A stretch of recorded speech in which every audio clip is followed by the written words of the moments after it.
And here we go, we are live in game number 2 between Markov and Nogano. We have Markov as Soviets this time. We've got Motor, Airborne, and Defensive Tactics. On the other side we have Nogano as Austria going straight for Jäger Infantry. It will definitely be an interesting game. Nogano really showed an interesting strategy in game number 1. Let's see how he will play game number 2, if he will play as aggressive as he did in game number 1, which is not that easy with Austria compared to USF, so definitely not that easy, but definitely still an option. We have Markov probably playing his standard strategy again. I don't know. What is the best way to beat a player that is way better than you? Or not way better, but I would say above you. Like, those are all top 50 players, around top 30, so they are really good, but there are still differences skill-wise, right? And I would say Nogano, generally speaking, is better than Markov. But what can Markov do? Is playing standard and meta the way to beat it? Just being confident and relying on a solid build order, or is it thinking outside of the box and trying to catch the enemy off guard to win the game?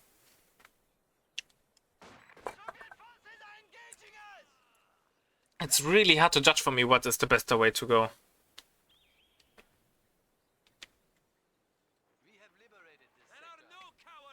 Markov playing standard, I would say. Not that overly aggressive in this area as we saw in Nogano from game number 1, but still an option.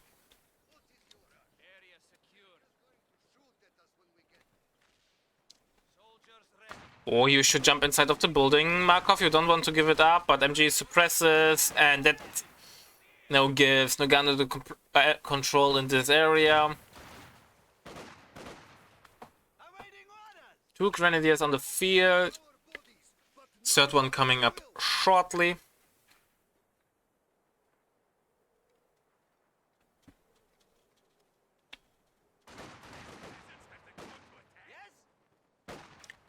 Conscripts moving over there. Yeah, not that looking great for Markov at the moment.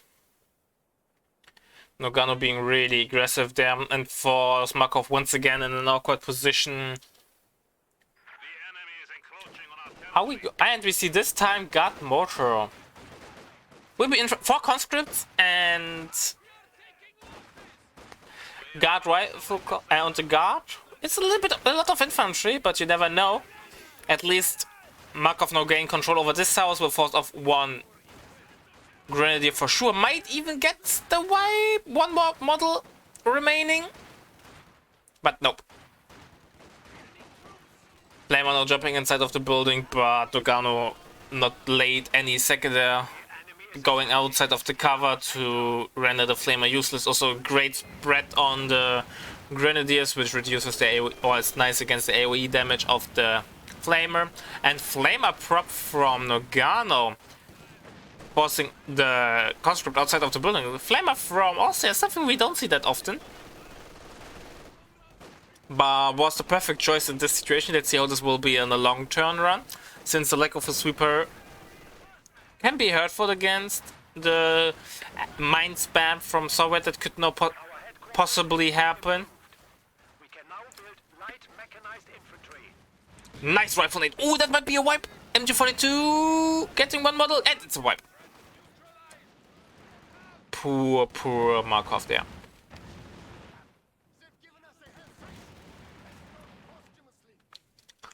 But map control wise, slight advantage for Nogano as well, but this will change soonish.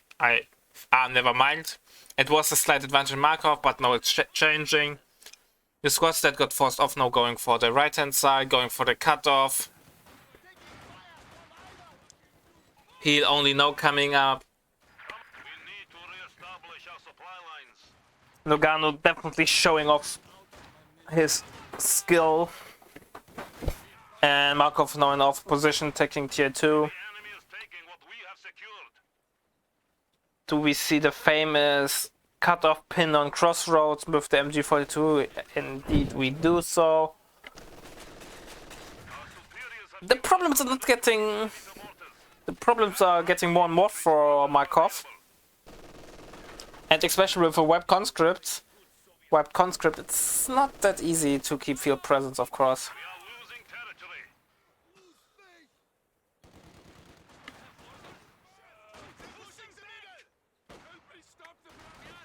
No 18 nades, right? So therefore also no flame. What? Why no late reaction there from Markov? Why he's not pushing with the flamer? He wouldn't get the MG wipe, that's true, but he could still get some nice damage done there. That was really sloppy by Markov. And Markov lost again the conscript, we just missed that. The remnants are crawling over here, how it looks like it. Was really... Can you even come back from this game situation? I wouldn't even build tier 2, you have a 42 fuel income. Straight rush tier 3, get the P4 on the field and GG it. Guard on the field. But yeah, playing standard is never a bad thing. 2-2 on the way.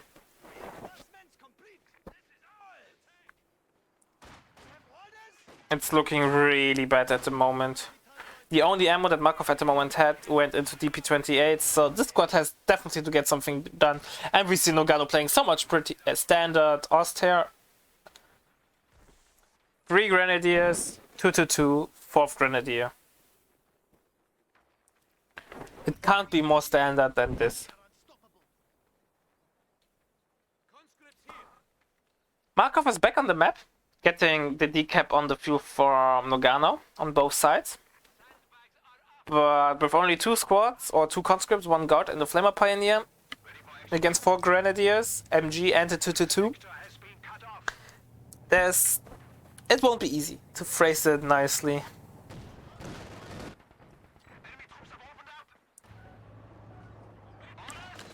And yes, still no 18 nades from Markov.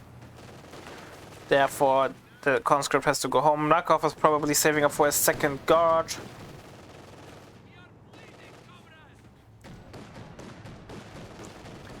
Yeah, second guard has been called in, so at least infantry-wise it's not looking not that terrible anymore, but look at the resource income. Yeah, at the moment Nogano is not holding a single fuel point, but that will change soon, and I don't think it will take too long till he has double fuel income again. Second MG on the way from him, he also has a camo MG now in the middle sitting. Do we see a rifle knight again? Nope. The big push now coming from on the right hand side. MG should maybe move up. Guards do a nice amount of damage against the 2-2. 2-2 has to fall back. Or not moving up the MG is a mistake in my opinion. Second MG comes on the field. 2-2 has to fall back further. Oh, Grenadier has to retreat. Here we go. Should be no wipe though, yeah. And not the best engagement from Nogano. He tried to brute force his way in, but it didn't work out. Markov was able to stand his ground. But it doesn't mean that Markov is out of harm's way. Nogano could now take up any time. And Markov is only building now tier 3, and Nogano is already preparing his tier 3. And Oster tier 3 obviously is way better. And if Oster tier 3 arrives earlier than the Soviet tier 3, it tells you something went horribly wrong.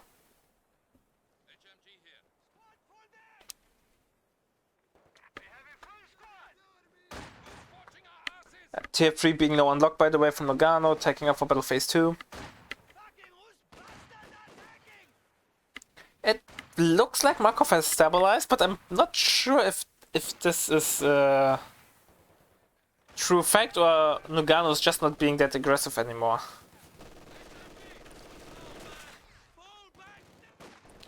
Because, yeah, Nogano is still keeping up the pressure. 35 fuel income per minute. In 2 minutes you have enough resources for a P4, or roughly 2 minutes.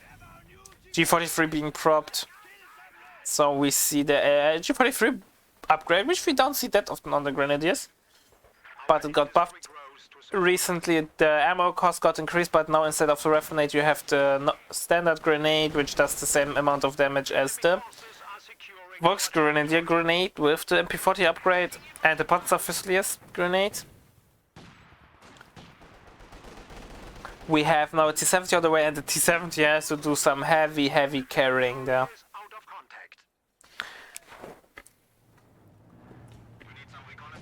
Are we going to see any Tilion mines? Nope, we're seeing tier 3 coming up. T70 now on the field, minute 11, that's really late.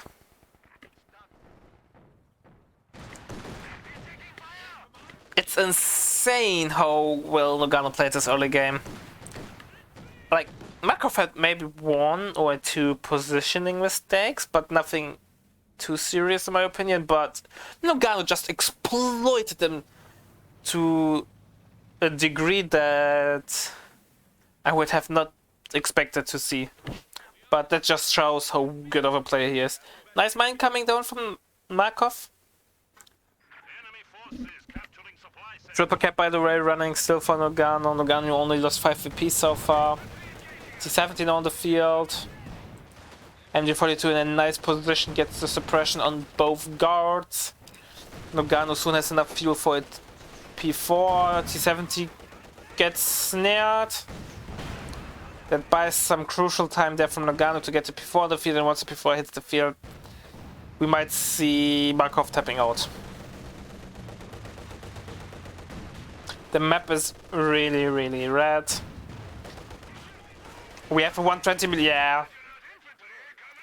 Markov going for a 120mm mortar because he needs something to get rid of the support teams.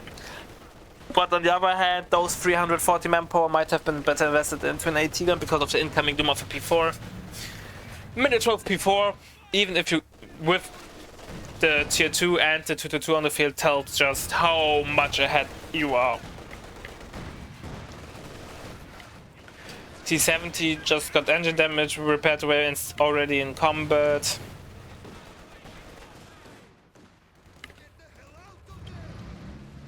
T70 coming forward. Oh, guards getting around, might get the kill on the 222 with the button.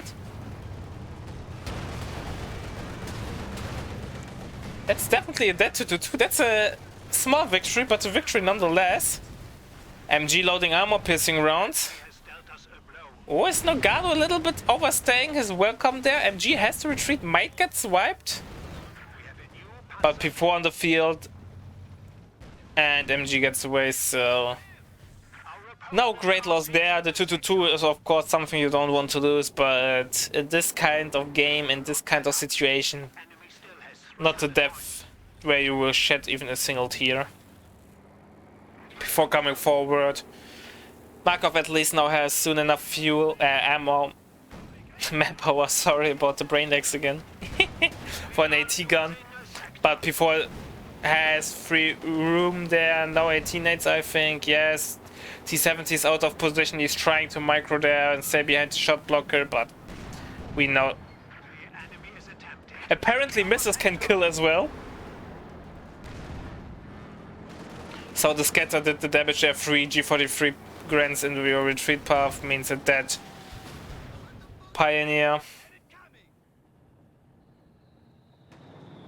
It's a pretty one-sided game. Markov obviously playing on, still is a tournament game, it's his last game before he gets eliminated, so he tries to make something happen. But to be honest, I don't think he can make anything happen there anymore.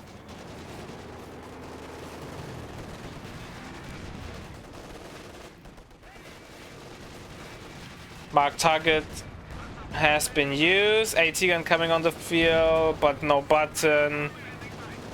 P4 will just drive away, maybe a second AT gun shot will come out, but that's it.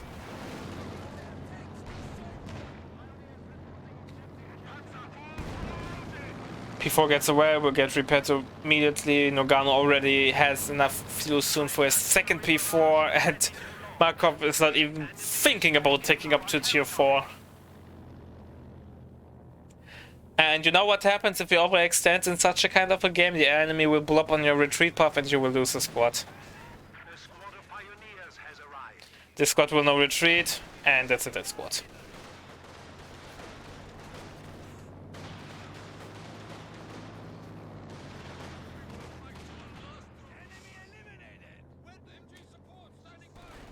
Guess what will happen next? You might see a common theme there. Double nade out. No reaction whatsoever from the Markov. Markov probably already tapped out. Because he's not reacting at all. Yeah.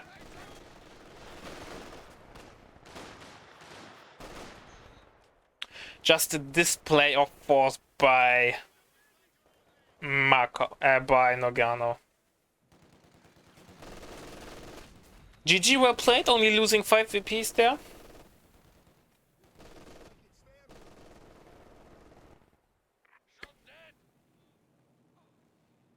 And yeah, Markov dropped. And that's game number 2. A really decisive victory there for Nogano. But there's no shame to lose against Nogano. Nogano being considered to be one of the best players that we have in the community, so yeah. Losing against him is not something to be sad about.